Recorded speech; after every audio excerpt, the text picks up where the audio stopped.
2018 Business Insider article, it states for the first time in history, hip hop has surpassed rock to become the most popular music genre, according to Nielsen. But one of the groups that has significantly contributed to this musical form is Public Enemy. More than any other rap act, Public Enemy is credited with rewriting the rules of hip hop, both as a musical form and as a market force. There is no debate that Public Enemy is one of the most influential groups in the history of rap music. To many, the group's arrival in the late 80s signaled hip hop's growth into a serious art form. The massively influential crew's early releases, Yo Bum Rush the Show, It Takes a Nation of Millions to Hold Us Back, Fear of a Black Planet, were landmarks, both for their militant, socially conscious lyrics and for their innovative, groundbreaking sound.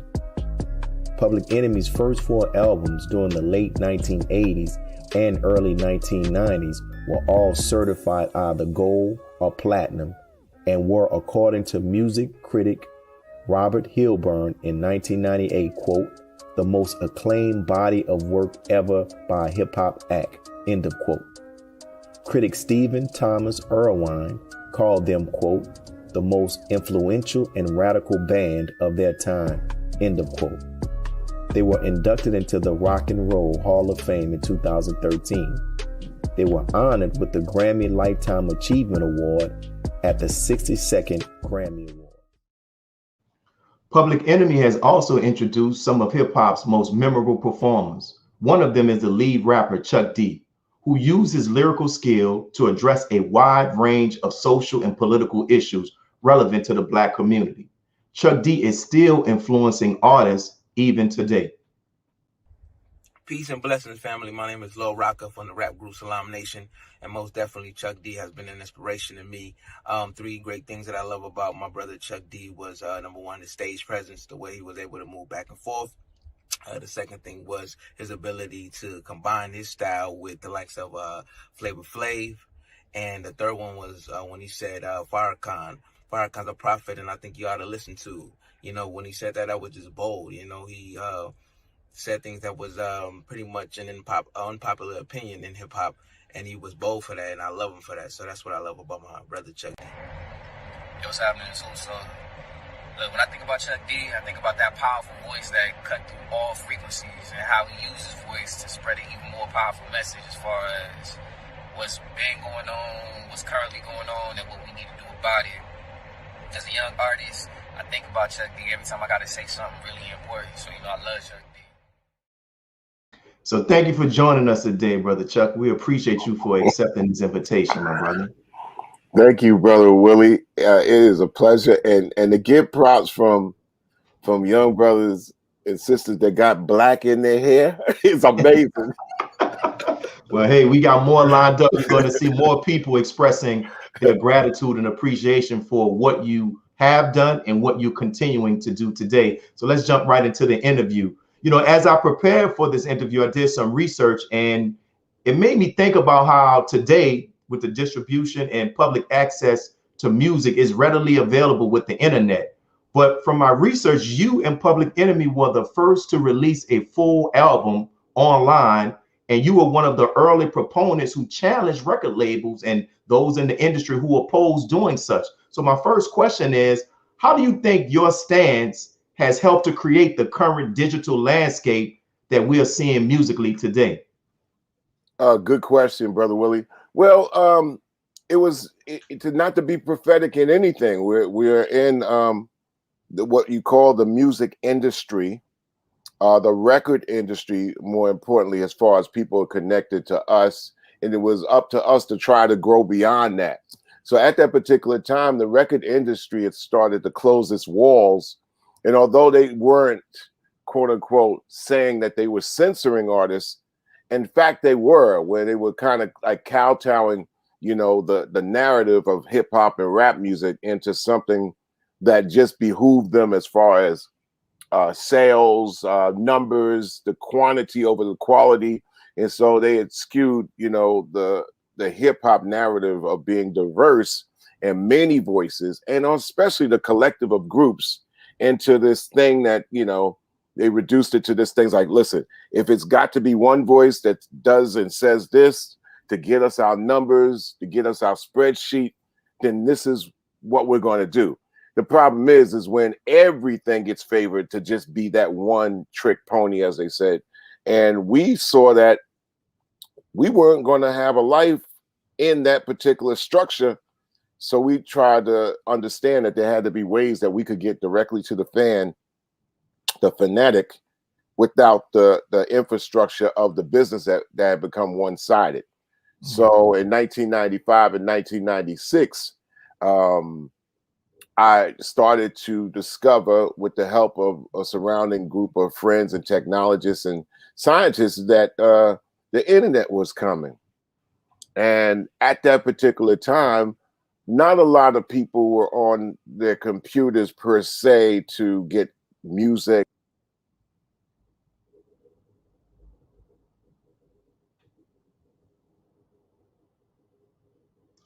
Our brother actually went out, so hopefully we'll be getting him back on.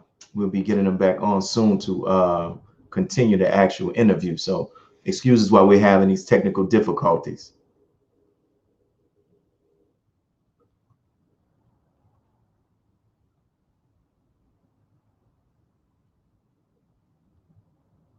One second, my brothers and sisters. And always, we thank you all for joining us. And in the meantime, while you're actually watching, and we're sending messages to get them back on, make sure that you actually hit the like button. Make sure you also subscribe to NNV, because this show, I Have a Testimony, is a part of a larger network.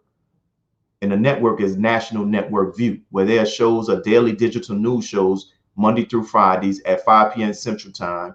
And you can find out how the Black perspective on key issues and different different issues that affect us as a people. Yeah, we're going to go to that, and we'll go to our slide. And in addition to that, what we want to talk about as we wait to get our brother back on, take a moment and look at this flyer here talking about our effort here in the city of New Orleans to pay off our building. Look at the information, and you see that we talk about this. One second, y'all. We talk about this every week. We talk about this every week. So whatever you can give, please make sure that you can actually contribute.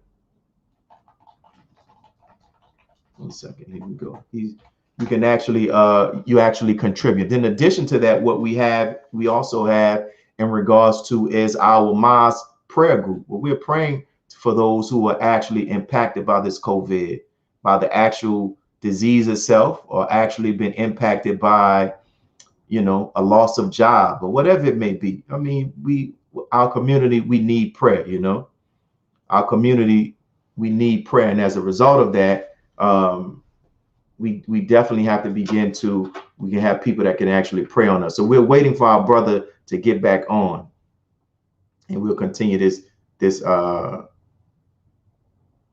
interview.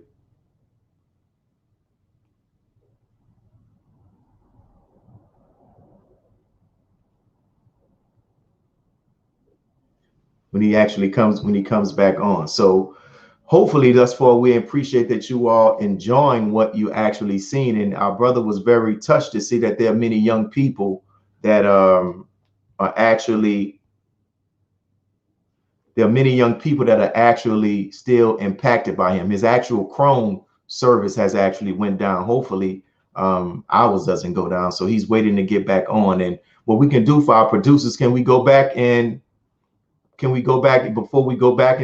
I do that, can we go back and replay the clip of those young brothers giving it up to Brother Chuck D?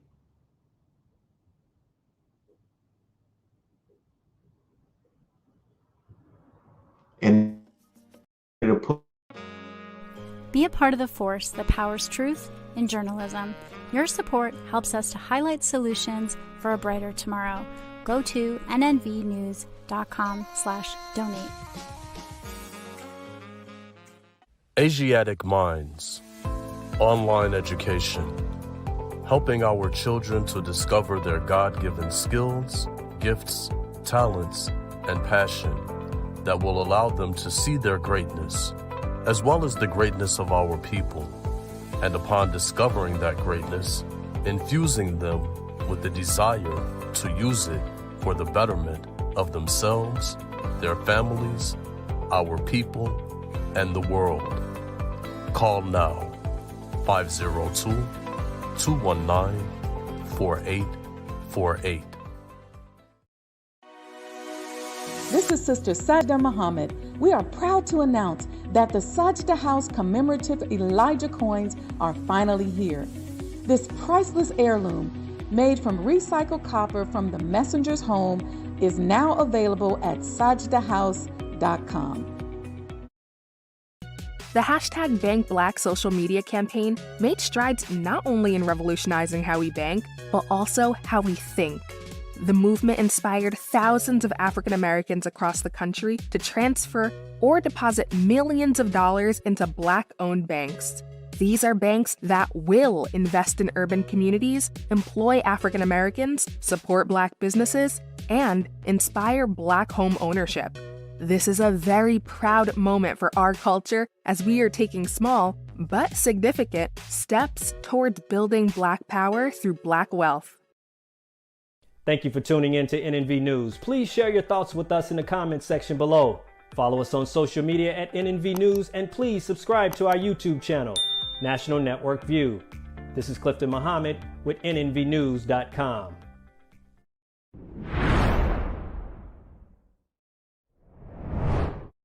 We're back. So listen, how you said in your song, in one of the songs, brother's gonna work it out. We're gonna work it out. Brother's gonna work it out. Yeah.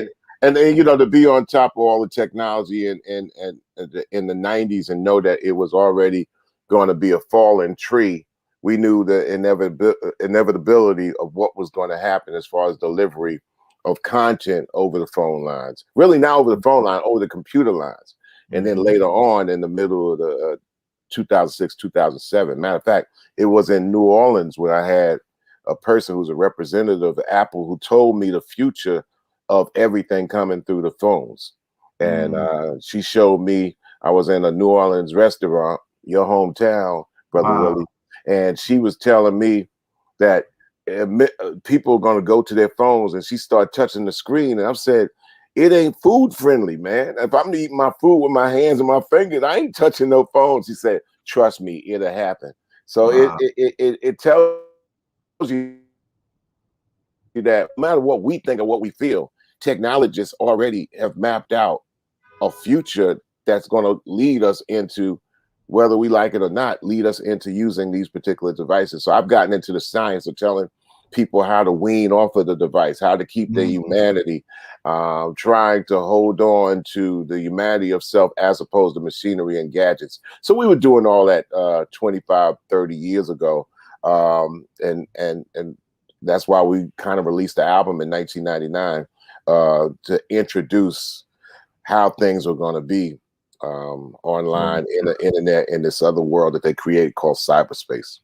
Wow. And so also, you know, our next question is one of the other most profound aspects of Public Enemy outside of the music is the logo itself, which was prominently displayed in one of the Terminator movie installments when one of the main characters actually wore the actual t-shirt. So my question to you is, decades later, and I never saw the movie but myself, I still haven't seen it.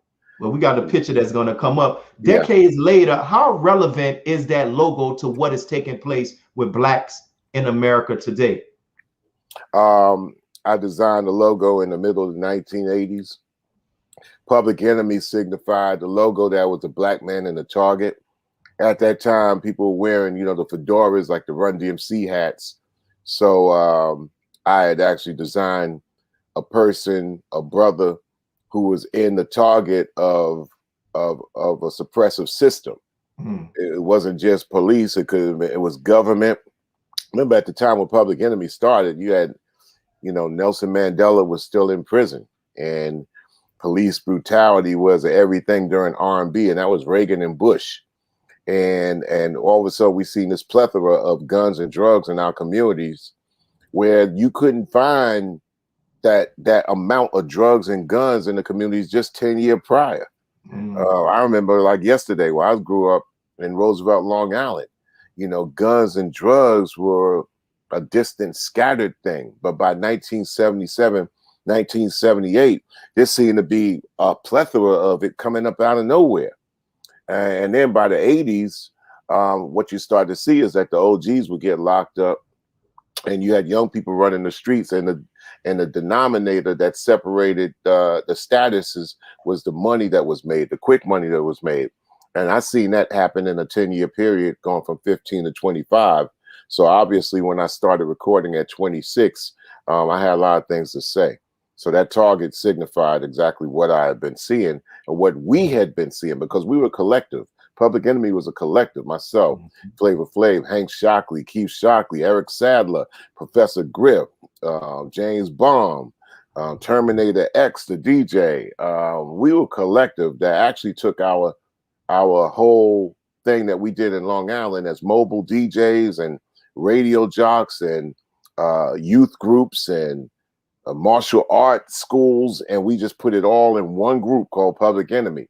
But really, Public Enemy was a sum of a bunch of 5 or 6 different organizations. It's just that we was the ones that happened to do it in music, because I was in the arts and I was in the music, and that was a common thread. So that logo signified how we all not just felt, but who we were and how we were. Mm.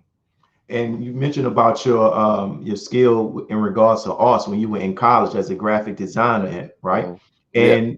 And I noticed that you used that skill again for the Grid State of the Union, where you used an abstract art depicting the death of our brother George Floyd. Now, Right. You have been around and you've witnessed and saw the news reports about the numerous public incidents of police brutality over the years, from Rodney King, Breonna Taylor, Tamir Rice, and now George Floyd.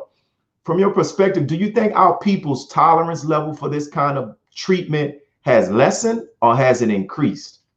The biggest thing, Brother Willie, the difference between 1989, when we did the second Fight the Power, the Osley brothers did the first one in 1975, so we were inspired by that. And when we actually got together with our friends and peers to do the Fight the Power in 2020, the biggest difference is 30 years. So you have a lot of people in the 80s who are no longer here, and people that were born afterwards who are now in adulthood. And I think younger energy and younger people had saw that what had happened to George Floyd was once again a tipping point. But they just also said, listen, how long y'all gonna keep turning?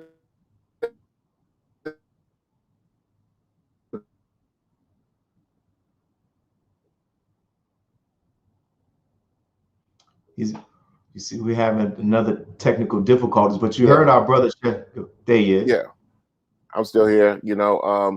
They just got tired of it, and they wanted to answer to that, and they answered to that in their own way. I have a feeling that artists should be able to reflect the people. Do we lead the people? I think we need to point to leadership that's out there. This is why Public Enemy. No, we didn't say we were Farrakhan. We said Farrakhan is somebody I think you ought to listen to and check out. Whether you agree or disagree, check the man out and be able to form your own opinion. Just don't blindly just go out there and follow what's thrown at you. And I think young people and young energy said, listen, all this that y'all talking, we got to answer this our way, because what we keep seeing is y'all keep turning pages. I think what we also would like to do in arts is show it in an example of what hip hop and rap music can do. It shouldn't be no different than Bob Marley, Bob Dylan, and Bobby Womack. You know what I'm saying? It can move and change the earth in thought, meaning, and deed as well. But you got to point to the real people and the real movers and shakers. And this is why Public Enemy has saluted great leaderships, great organizations. Nation of Islam has taken us to places in the world that situations wouldn't take us. They wouldn't even open it. I mean, the Nation of Islam brought us to Africa, brought us to many countries in South America and the Caribbean, where your success is not measured by money. Your success is measured by the quality of soul, not the quantity of dividends. And that's what we try to tell artistry, that the currencies that you get from the artistry is worth more than gold. It's soul exchange. It's community building, it's human building, it's protection as well.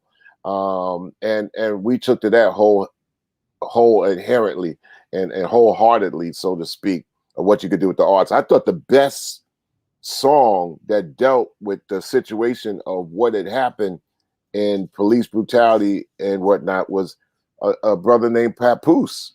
Papoose did a song, man, that actually went from A to Z on every single incident, even going back to Emmett Till.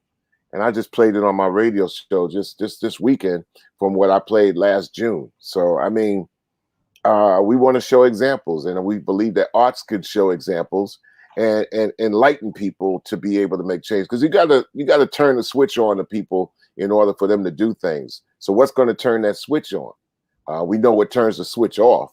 So we want to try to turn the switch on for a person to at least be active in the change that they feel that they can see and also be. Right. And why I open up talking about an article that talks about how hip hop has now become like the most powerful music genre. Why do you think that it has been able to surpass, like they talk about rock and roll and everything, and has not only a national impact, but a global impact? But number one, I don't think it's the biggest genre, because what it is the culmination of all genres. And I think, see, rap is not a music. Rap is a vocal. You have talking and you have singing. So you can actually do this vocal style, which has been refined to go on all other types of musics that have been, I guess, categorized, named, determined, or whatever. That's its beauty. That's its strength, that its vocal ability can ride a lot of different musical terrains and a lot of musicianship. Hip hop it's the essence of who we are. It's the Black creativity. It's the creativity of coming out of something that's regarded as nothing and turning it into something. But that's just the name of it. We've always been creative people. So it's just the name going back to, let's say, 69 or 70 or 73, if you want to say the start of hip hop. But our creativity goes back like eons, hundreds and thousands of years, even millions of years, if you want to go back to the universe. It's a universal thing. It happens to just be the name for our creativity. For somebody to come along and say that they own hip hop or they govern hip hop is crazy, because it's soul. You can't own soul. You know what I'm saying? It is or it ain't. You got it or you don't. You know what I'm saying? So hip hop and rap music, yes, it's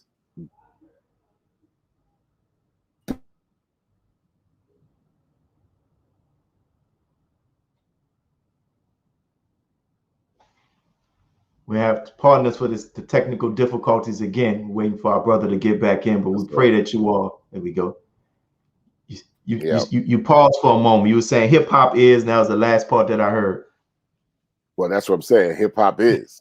And it's so.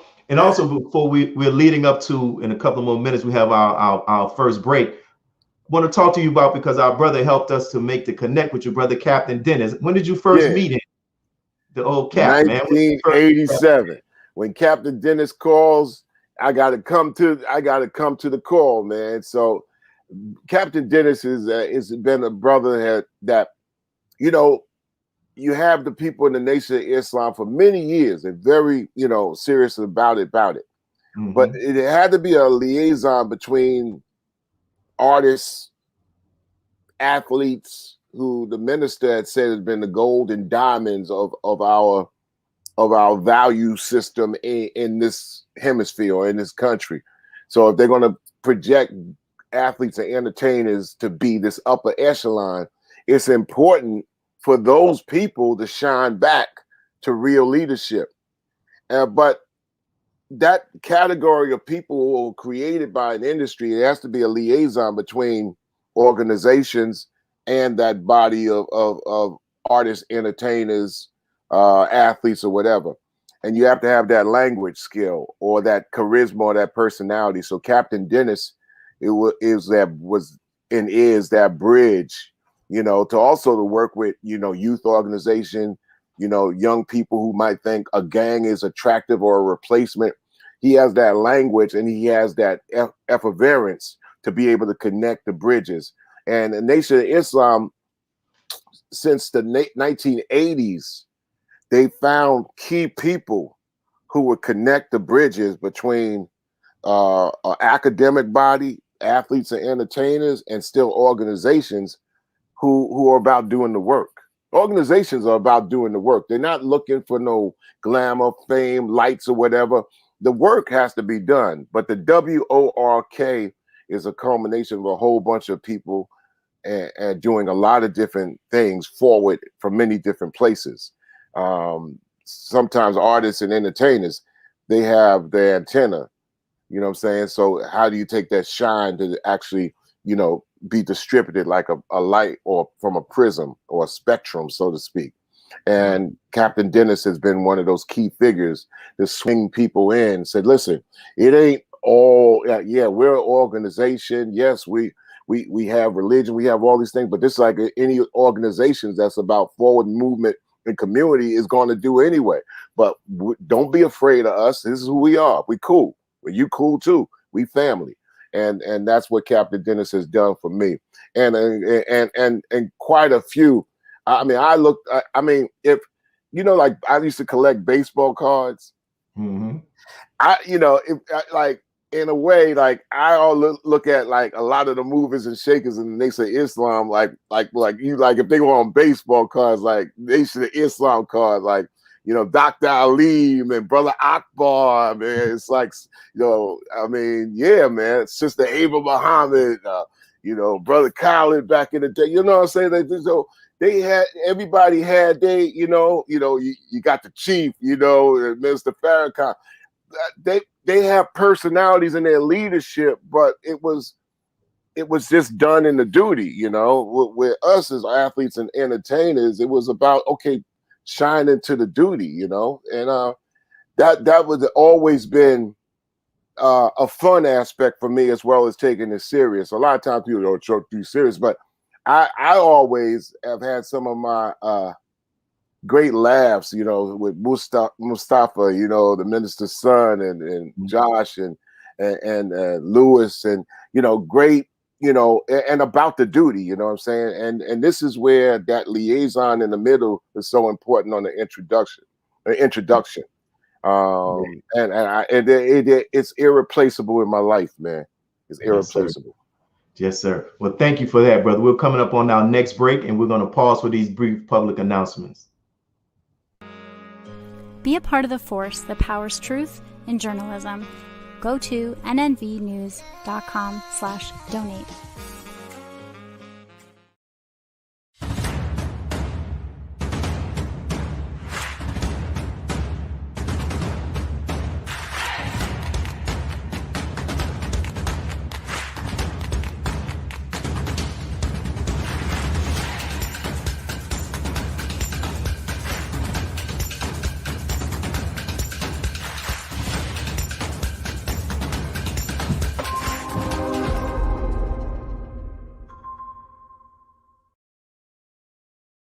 Worldwide, 24 hours a day, 7 days a week. Download the Final Call Radio app and take us everywhere. On your phone, on your computer, on your tablet, on Instagram, Facebook, and Twitter. You can also log on to finalcall.com and click the Listen Live button, or finalcallradio.com. Final Call Radio, the official voice of the Honorable Minister Louis Farrakhan and the Nation of Islam.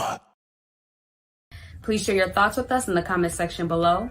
Follow us on social media at NNV News, and please subscribe to our YouTube channel at National Network View. I am Anissa Muhammad with nnvnews.com.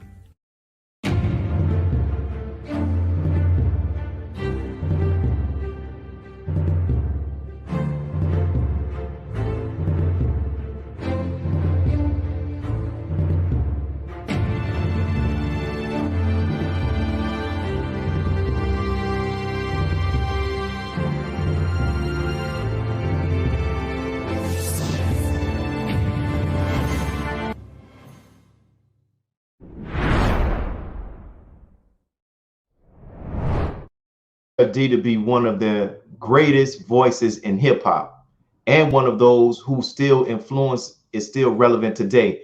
And we want to make sure that our brother have the opportunity to see and know of the many people that he still has impacted, of course, but still is impacting today. And here's one clip. I got so much trouble on my mind, refuse to lose. Hey, yo, check this out, man. When I was riding around in my 98 Oldsmobile with my Uzi that weighed a ton, I was on a mission to go do something real disrespectful to somebody. But instead of making that left, I made a right. And I had a message to the black man in the front seat, and I was flipping through it because I was hearing a brother like Chuck D just drop little C's through his music. So when I made that right to go do that mission, that was the best decision I ever made in my life, because it was a mission to go help the Honorable Minister Louis Farrakhan, help the Most Honorable Elijah Muhammad go get his people, man. So Chuck D, it's always been love. I remember one time we was in Paris, France. I was with a group called The Licks on tour, and Chuck D, Flavor Flav, Professor Grip, Terminator X, my brother James Bond, they always welcome me with just open arms, treating me like a little brother, man. So it's always been love. Brother Willie, hey, thank you so much for having such a great motivation. Like, he like a father figure to me. I'm going to tell you straight up. When the Public Enemy logo was displayed, it always let you know if you a young black man in America who, in your B-boy stance, who want to do hip-hop, that you was going to be a target for speaking how you want to speak. Chuck D ain't never been afraid to say what he say, never been afraid to represent what he represent, and that's freedom, justice, and equality under the flag of Islam. Master Muhammad, the Most Honorable Elijah Muhammad, the Honorable Minister Louis Farrakhan. Chuck D made it cool for us to represent them three men. So forever, to me, from your brother Derek, for real, I thank you. I love you, brother. And this next clip is from a brother who actually worked in the city of New Orleans. He's still in the city of New Orleans, and he worked in one of the top hip hop record stores here in the city. And this is our brother Charles. Let's see what brother Charlie has to say about our brother Chuck D. All right, showing love to one of the greatest voices in hip hop, Chuck D, frontman, Public Enemy #1, the hard rhymer, the rhyme animal. What else can I say? Very respected. Big on this word. So whether if it was Tupac on up to DMX, Chuck D has influence on pretty much every MC. Not many can say that they hated on him. His context, his flow, his voice, what he stood for, he stood on what he stood for. So the blacker the message, the broader it reached. So it was a pro-black militant group that still spoke for everybody, you know. So Chuck is that dude. So respect to him. Respect. And that was our brother Charlie used to work at Odyssey, and that was a big place for people to go and purchase hip hop albums here in the city of New Orleans. And so we're back with our brother Chuck D. And if you saw brother Charlie, you probably know him, because he was always in that store.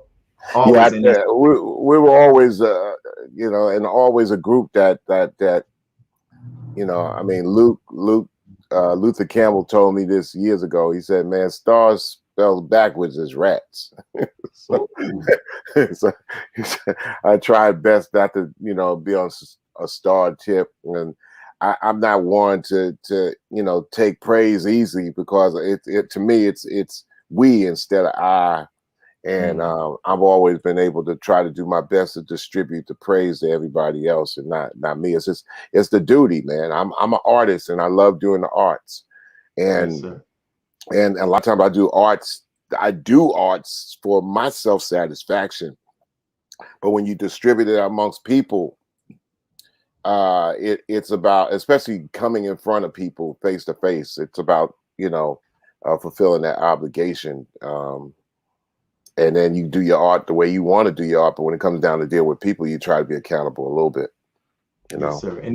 And nearly everybody who I talked to in preparation for this interview, all of them had the same consistent thing to say about you, my brother, that you are a good person. And just like how you said, it's not about the I, it is about the we. And that's one of the reasons why I think also why you have such a long lasting legacy in hip hop, because it's not about you. You're thinking about the whole. And when you do that, you have, as the Honorable Minister Louis Farrakhan says, you last for a long time. Look at this next question. In one of your interviews, I saw you spoke about how there's a decline and a lack thereof of a feature that was once part of the foundation of hip hop, which is hip hop crews. So from your perspective, how has the decline of hip hop crews negatively impacted the direction of hip hop and the quality of the music, if it has?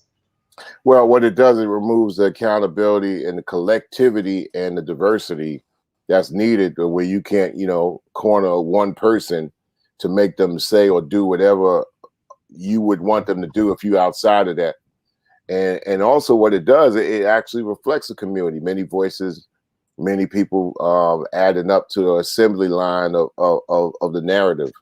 So I always thought that if you have a crew, you have a bunch of participants and who are involved in the doing something, it makes it all the better. And then it's up for the person at the top or at the top of that particular situation. And the reason I guess I would have been at the top is because I'm the guy with the record getting the recording contract with the voice. So it was important to bring upon a flavor to include, our producers into the narrative, the Bomb Squad, and say we all gonna do this together. So I basically took one person's contract and made it grow into 50. And so the responsibility is also, once you got them, how do you spread, the love, the finance, and the experience? And I think I did that for 30 years in a row. And now everybody has their own different things. I always tell people, said, I don't have an open door policy. You know why, Brother Will? Because I don't have a door. It's one thing to say I have a closed door policy, I have an open door policy. I don't even have a door. And that's pretty much what signified Public Enemy for a long particular time. It wasn't about the I, it was about the we, and how can we even make the we bigger? How can I tell you how you can do what you do and ain't got nothing to do with me, no strings attached. Me, I ain't trying to have skin in your game. You do you do your thing, because you're surrounded by a community, you're surrounded by your family, you surrounded by, when you come up and the eyes are going to be looking at you. Now, what you going to do with that? The great Gamble and Huff, Kenny Gamble and Leon Huff, my mentors, and Tom Bell.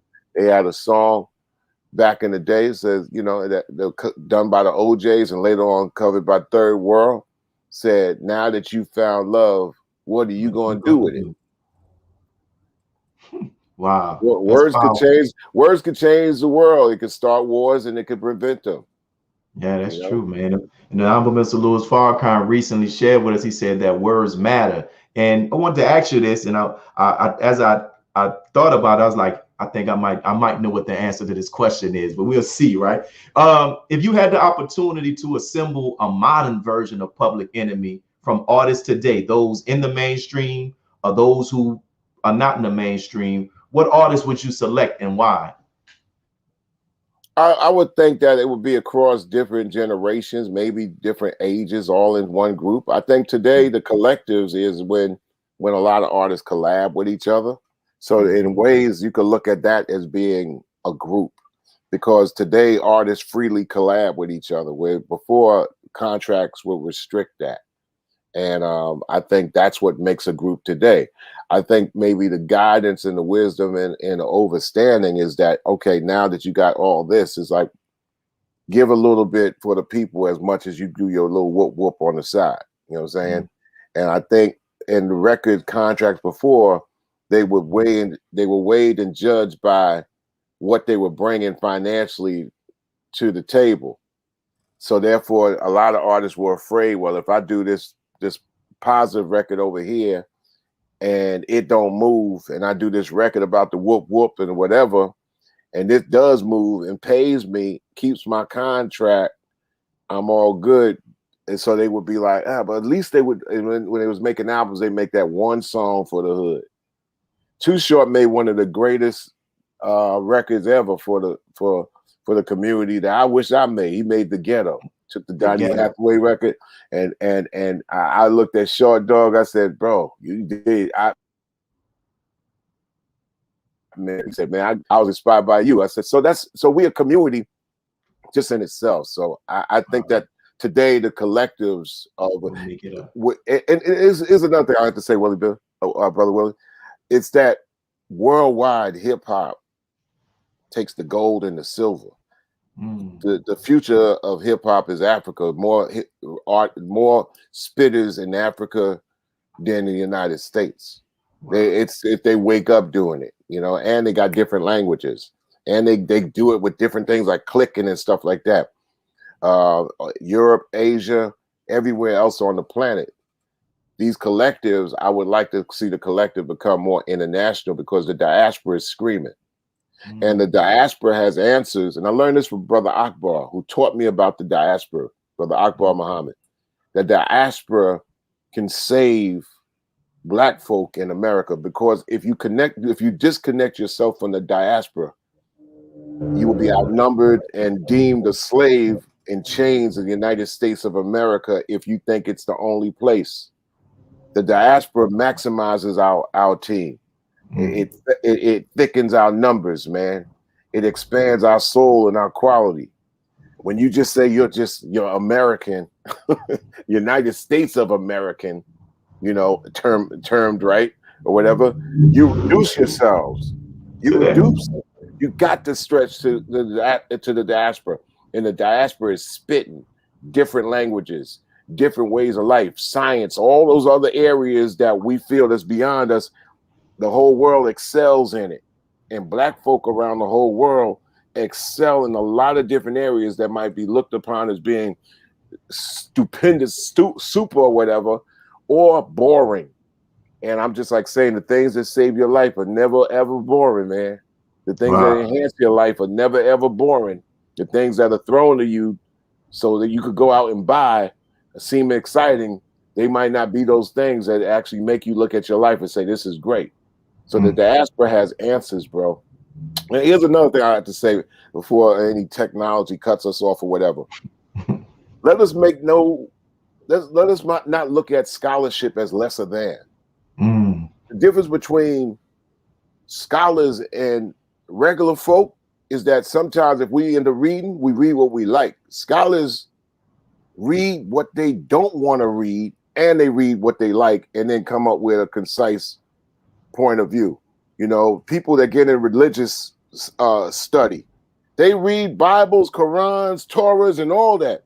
That's why you can't step into the footsteps of a Minister Farrakhan, because he studied dynamically in all these to be able to come with a concise statement and movement of people as they live, die, transition, or whatever. Countries change names, things.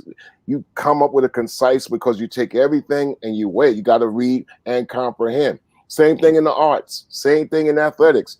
You know, the scholarship in any area mean that you take the good, but you spending time trying to diffuse the bad, and then you come up. You just don't read things that you like. So I look at scholars, I said, man, I don't make light of no scholarship, man, especially when it comes down to reading and comprehending things, because they have to figure out how to get the truth out of everything. And right now, we're in an information age, but also in a disinformation age. Everything is out there. So because you at a screen and you're looking at your screen and type it in, that don't mean that's the truth coming through the screen. That's right. Now we are in a time where everybody is addicted to getting their answers from a screen. Yeah. So when you look at a screen as opposed to a human being, then that's the same thing that even the movie The Matrix was talking about. You praising a machine instead of a human being. Human being. Yeah. So those are the areas like in this century where myself, Public Enemy, people like Griff and James Brown take the discussion to like, how are you being able to dance and body against the technologies that's coming at you, trying to control your narrative? You know, it's beyond making a rap song. Before a rap song, writing a rap song in the 80s could penetrate society. Right. Now, things that penetrate society is like, all right, how do you steer emoji? How do you make social media not become a sickness, but kind of turn it into some kind of medicine to stay coming through that screen at you. You know, these are social sciences that won't be taught to you. So, you know, people are not, they're not net literate. There's no such thing as net etiquette. And there's an area that people are thrown and thrust, especially after last year with the pandemic. They're thrust into the cyber world as a parallel universe that people will pay a price in the citizen world for what they do in cyberspace, because now both rules are out there. And we ought to go to this next break, and we'll be back to talk more about that, Brother Chuck. Thank you. Thank you. Be a part of the force that powers truth in journalism. Your support helps to combat false media. Cash App NNV News. Greetings from National Network View. This week's Final Call cover story report honors the spirit and the life of the great DMX. Earl Simmons, better known as DMX, has passed away. The acronym DMX stands for Dark Man X. The great rapper, songwriter, and actor will be missed. He was the first artist to debut an album at #1 5 times in a row on the Billboard charts. Overall, DMX has sold over 74 million records worldwide. His music inspired countless fans across the world. He was nothing less than a giant. The FCN Volume Number 28 edition features the middle page article by the Honorable Minister Louis Farrakhan. The message delivers words of comfort and care as we mourn the loss of DMX. To read more, subscribe to finalcalldigital.com and tune in to the all-new Final Call Radio. This is the NNVnews.com Final Call cover report. He anointed our head with oil till our cup runneth over. He who, Master Farrakhan, Muhammad, that is he.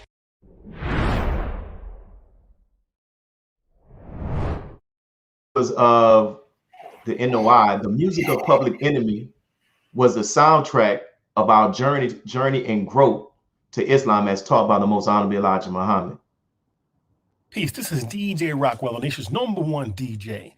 And NNV News wanted me to talk about how I was influenced by our brother Chuck D of the legendary Public Enemy. But they said you can only do it in 60 seconds. I said, 60 seconds? That's impossible. But what I can do, Brother Chuck, in 60 seconds is say thank you. Thank you, my brother, for being the voice of power. Thank you, my brother, for being the voice of awareness. We can't get careless. You made us say, what is this? Chuck, thank you for teaching us about genetics on Fear of the Black Planet album. Thank you, Chuck, because of you, I wanted to join the 98 posse before I even had a driver's license to drive. Chuck, I want to thank you because I learned about people like Joanne Chesimard. I want to thank you, Chuck, because I learned about the Honorable Minister Louis Farrakhan. Chuck, we thank you. This salute, my brother, is for you. So, Brother Chuck, in your song, the one in the song that Public Enemy came up with, "Don't Believe the Hype," you said in that song, "The follower of Farrakhan, don't tell me that you understand until you hit a man." And the whole song is challenging the hype, you know, that this misinformation that is often put out about the minister and just a lot of other stuff related to Black people and the Black struggle. So if you've had the opportunity to interact with the minister and see him in settings away from the camera and in the public eye, what have you seen in these private moments with the Honorable Minister Louis Farrakhan that the media doesn't see? Well, the minister offered me some ginger cookies. He said, I shouldn't be eating this, but here's one, brother. You know, like, but hey, man, it goes beyond words, man, because I think our whole story wouldn't be what it was if we didn't just like point to the minister's work. And that's when I was seeing the media in 1986 come out against the Nation of Islam, and also come out against hip hop. I said, if I become and when I become a recording artist, I'm gonna go head up against the media and say, because they got all the tools, they got all the equipment, they got all the ears and all the eyes. Okay, well, I got a song, but culture will permeate. And I can make a statement and say, okay, man, I don't care if it's NBC, I don't care if it's the Donna Hughes show or whatever. We ain't gonna get on none of that stuff, but here's a song that tells you through the vibe or whatever, even if it don't make the radio, the person that you think is this, I'm gonna tell you he's that. And I'm gonna tell you, check it out for yourself. And at the end of the day, my lyric will last longer than these outlets that's dissing them. And that was the first impetus or Bring the Noise, Farrakhan's a Prophet, I think you all listen to. And then later on, Don't Believe the Hype. But really, I made Don't Believe the Hype first and then Bring the Noise after that. But Bring the Noise was released first in '87. And then it was in the can, Don't Believe the Hype. And then that came out in 1988, spaced apart. So it just doubled the narrative of saying, okay, forget all that stuff you read and check it out for yourself. It's logic, there's wisdom, it's understanding, and just give it some time. And don't go on what you're reading by a one-sided writer who don't even know what it's about. You know, that's where that came from. And that's why I said the duty of artists and DJs, if you want to get quote unquote heady, point to real people doing real things. Don't point at yourself. You're already a quote unquote artist or entertainer. Why you got to point to yourself? Point to somebody doing something. Point to real people doing real things. Point to the laborers laboring every day, you know? And that's where I always felt, I come from a mother and father who were humble, but 100% at their jobs and their duties. They were 100% at what they did, and they wasn't ashamed of the job or the duty they had to do. They said, if I'm not gonna want to do this particular job, I honor it till I leave and I do another job. And I come from parents that thought like that, never looked down at the job, because they said, listen, we as human beings are greater than any job that could come to us, or anything that we're wearing, or anything that we're driving. Anything else is a step down from us. And I come from that. Wow. And I think you just gave some advice that, oftentimes we see some of the artists and they're battling whether I'm a role model and I'm a leader or this. But the advice that you gave to me is so practical that, listen, just point to people who are out there actually doing it. Right. And that just and that takes the weight off of them. A question I want to ask you, because there was a lot of controversy around by the time I get to Arizona, the song and the video. And in the video, in the end, like you see an outcome like where that's normally not seen with Black movies, Black arts, and Black videos. And I say this like I saw the movie Queen and Slim. I saw the movie American Skin. And personally, to me, it seems like with some of us, even though we're behind the cameras and writing, we still don't write ourselves in a way where we're victorious. Like Django was the only movie I can think about in the last couple of years where we came out on top, where I was able to walk out there like, yo, we won. And that was written by Terrence Quarantino, right? So, and in the video that you all did, like, yo, we came out there, we were victorious. Why do you think, I guess we can talk about the importance of imagery, and what do you think is the resistance that even some of our creatives are still not writing us in where we end up winning and walking in the sunset? We are slave to numbers. We are slave to numbers when, look, like even on social media, people following numbers. In the record industry, where it's no longer a record industry, where they know they can't sell a file, now they tell you it's based upon visits and how many people checked it out or followed it, If somebody has a film, at the end of the day, they feel that they got to sell it. So we got to figure out what we got to do in order to sell it or get the most people to like it. And I just think in art, sometimes I learned from the best artists that you got to be unapologetic, man, when you make your art. Because I tell people, I make my art for me. Now, I know working with people, you also make art with other people to come with an end result. But I just think that people are slaves to a number game. And no matter what trade it is, and capital, it's numbers. And somebody said, well, I want this ending to be like this, but how many people are you turning off? So once you mix art with numbers, Quincy Jones said it best. He says, we could talk art, we could talk creativity. Once you start talking money, God walks out the room. Wow. so I just think that, I think there's some artists should be like, and I get into art like this. Art is short for artificial, but I tell artists all the time, make what you want to make, but if you faking while you're making it, I don't think that feels good, because that's you're not being genuine. But make seriously what you feel. If you feel that there's a gangster story in you, but at the same time you feel that you never kissed your mother, then there's something you're missing telling your whole story in the mix.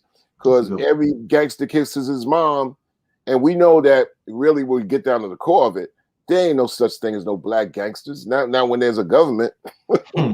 That's the real. Not when there's a prison industrial complex. Yes. Not when they feeding you the guns, we ain't making no guns. That's right. You know what I'm saying? We ain't growing no drugs. That's so right. we acting as all these particular roles. Right. So, why not act as a revolutionary if you're going to act? That's a good point, man. I always see the brothers naming themselves after, and there are victims in this and pawns. El Capone this and El Capone that. It's like, yo, there are black revolutionaries you can name yourself after. And this last question before we close out, because we're short on time, we'll close out with this. What would you say has been the Honorable Minister Louis Farrakhan's impact on the hip hop music? That he's humble, great voice, his tone is penetrating, and you add some knowledge, wisdom, and understanding to that, it's going to touch your soul. I don't think a lot of people, even if they say the same thing the minister says, he's gifted with a tone. I don't think a lot of people also talk about his tonality. His tone is very musical. It's very soothing yet penetrating. And when you add, a word of God or whatever you want to believe to that,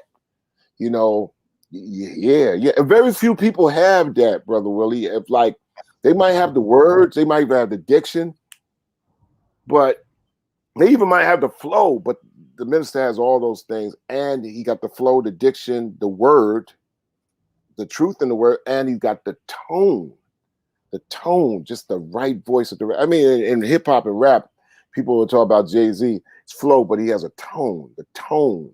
And this is why the minister said it's very important for artists to kind of say some of the right things. And if you can't say the right things, point to people who are doing the right things. Not everybody's equipped to have the mic. And when you get the mic, you got to move something. Excellent point. And Brother Chuck, once again, brother, I thank you again, because, I heard the minister say how Malcolm X's autobiography has led many people to the Nation of Islam. But right up there with that book is your music. It's amazing. Our first time hearing the name Farrakhan came from your music. And I asked myself as a teenager running the streets of New Orleans, well, damn, man, who is this Farrakhan? And it began to start making me research. And there's many people that can give that same story, my brother. So thank you, man. God bless you. We greatly appreciate you granting us this opportunity, man. And know that we appreciate everything that you and Public Enemy have done, will do, and are continuing to do. It's an honor and it's a thanks, and we give thanks. We're just portals for that. Happen to be at the right place at the right time, doing the right thing. Yes, sir. God bless, my brother. We hopefully the Knicks might not win that game, Chuck. So thank you all for tuning in to NNV. We thank you all for sticking through the technical difficulties. Make sure you hit the subscribe button. Make sure that you follow NNV. Make sure you tune in during the week, during our daily network reports, our news reports.